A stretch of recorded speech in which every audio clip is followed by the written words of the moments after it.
اللہ تبارک و تعالی نے انسان کو جن عظیم نعمتوں سے اس زندگی میں نوازا ہے، ان میں سے ایک عظیم ترین نعمت اولاد کی نعمت ہے۔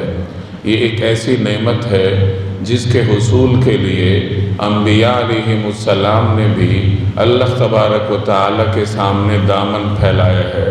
حضرت ابراہیم علیہ السلام کی عمر مبارک 80 برس ہو چلی تھی، ان کے ہاں اولاد نہیں تھی۔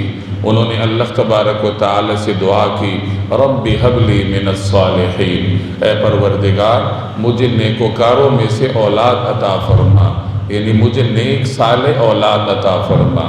حضرت زکریہ علیہ السلام بڑھاپے کی سرحدات میں تھے، بڑھاپے کی حدود میں داخل ہو چکے تھے، ان کے ہاں اولاد نہیں تھی۔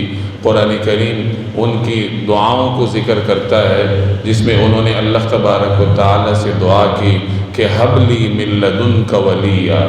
ایک جگہ اللہ سے دعا کرتے ہیں، رب لا تذرنی فردا وانت خیر الوارثین، اے پروردگار مجھے تنہا نہ چھوڑیے، یعنی میرے بعد میرا کوئی وارث نہیں ہے، میری کوئی اولاد نہیں ہے، تو مجھے تنہا نہ چھوڑیے، یعنی مجھے نیک صالح اولاد عطا فرمائیے۔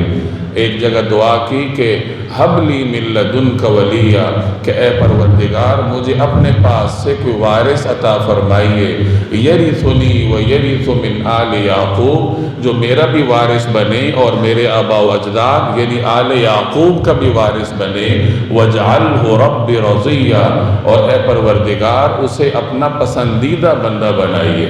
انبیاء علیہم السلام نے اللہ سے اولاد کی نعمت طلب کی، اور اولاد بھی ایسی اولاد طلب کی جو نیک ہو، اللہ تبارک و تعالی کی پسندیدہ اولاد ہو، انبیاء علیہم السلام کے طریقہ کار اور ان کی فکر کو لے کر آگے چلنے والی ہو۔